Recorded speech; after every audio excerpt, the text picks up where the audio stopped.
The question, oh, why can't a black person come here, is not the right question. It's more a question like a marriage between two people. It's an exclusive affair. Doesn't mean you're against anyone else. You take your wife. She's important to you. Yep. Or and in your wedding, in your marriage, you're exclusive. Doesn't mean it's not built on hate. It's built on love for our culture. You are preserving your culture on a land that belongs to South Africans. The land here we bought, we paid for it. From Right. who? Well, at that stage, we bought it from the previous owner, which was the government, right? But I don't think an African can leave Africa, go to Europe, and say that we just bought this land and no one is allowed to come in.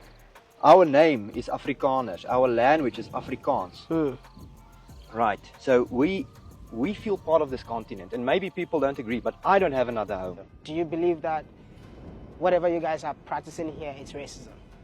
I do not believe that we are practicing racism. To tell you the truth, I've said it many times that if the question is, are there racists in Orania, I can assure you there are. There are racists in every town in South Africa, and every country in the world you'll find racists.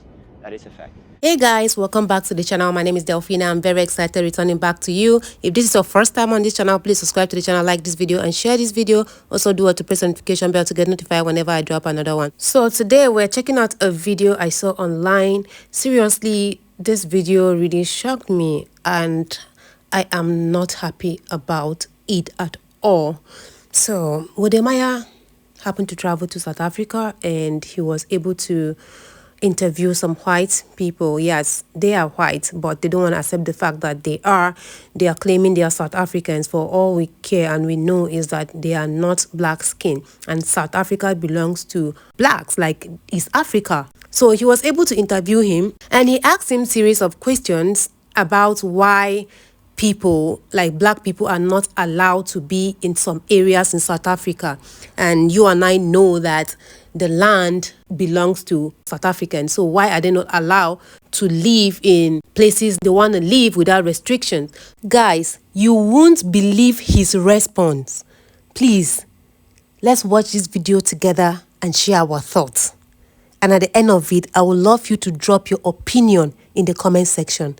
Let's watch. The question, oh, why can't a black person come here, is not the right question. It's more a question like a marriage between two people. It's an exclusive affair. Doesn't mean you're against anyone else. You take your wife. She's important to you. Yep. Or and in your wedding, in your marriage, you're exclusive. Doesn't mean it's not built on hate.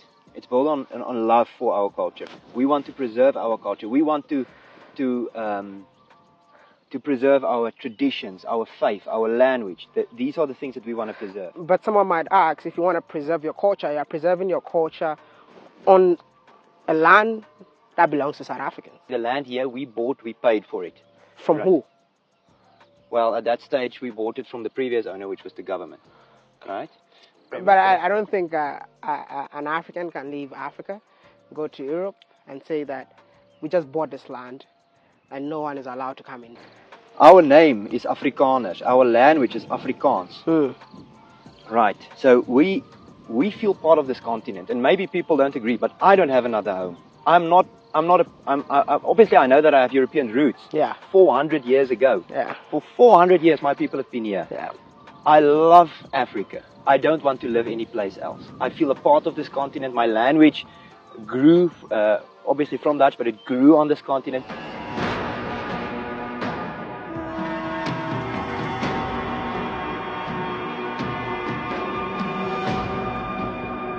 With all the monuments that I see in here, would you agree with me if I say that this man performed a lot of atrocities in the past? Well, I think obviously these are controversial figures, and I think the fact that we put them here in Orania with our own funding, some people are uncomfortable in the rest of South Africa to care for them, to see them in public, because this is on private land, private funds, and it's our history. But I know it's your history, but at the end of the day, a lot of people were harmed in the process.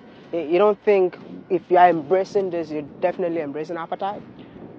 Is it okay to celebrate Shaka Zulu leader? Do you know who that is? I know who Shaka Zulu is. He killed a lot of people. Is it fine to celebrate him? That's a question for South Africans. That is a question. This is a question for Iranians. He was more like the architect for apartheid.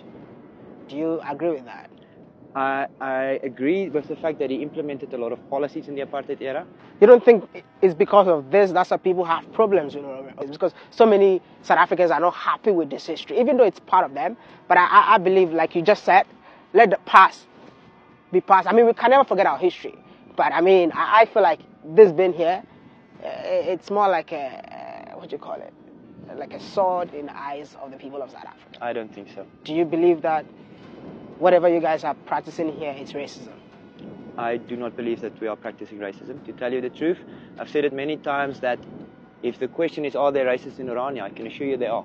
There are racists in every town in South Africa, and every country in the world you'll find racists. That is a fact.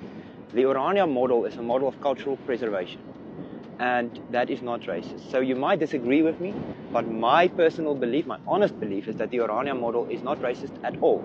It is, however, a model to preserve something that we hold dear and to create a future where we can live our values, our religion, our language, and share our culture. If you check when South Africa gained independence, if you check the coat of arms of South Africa, it said there is unity in diversity. Orania is within South Africa. But at the end of the day, I believe what you are practicing in here is not unity in diversity. I beg to differ. Can you explain that? How can there be any diversity in South Africa if cultures are not allowed to be themselves? How can there be any diversity at all? If everyone is the same, there's no diversity.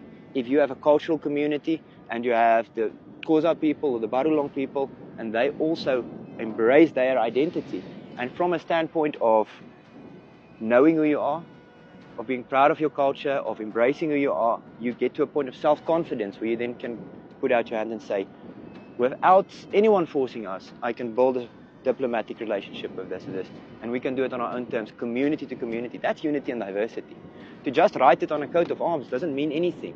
To live it by creating your own identity. Identity is needed for diversity. Without identity, there is no diversity. Listen, what you're not going to get in Orania is people falling on their knees, continuously saying sorry for their history. A lot of people apologized on our behalf for everything, and there's a lot of internal Afrikaner friction about that. But in Orania, you will find solutions. Maybe it's not the nice cherry on top stuff, people feel warm in their hearts, Orania is so nice to us, but you will find long-term solutions in terms of labor policies, in terms of community-to-community relationships, and in terms of the way we think. But guys, why can't one rest in peace in Africa? I don't understand. Anywhere we go, these people, they follow us, they go. Which kind of wahala be this? Hey, I'm sorry that I carried my Nigerian pidgin to this show. You know, we love to show ourselves now. As a Nigerian, I got put pidgin small. It's also part of my culture. Hey, God, though.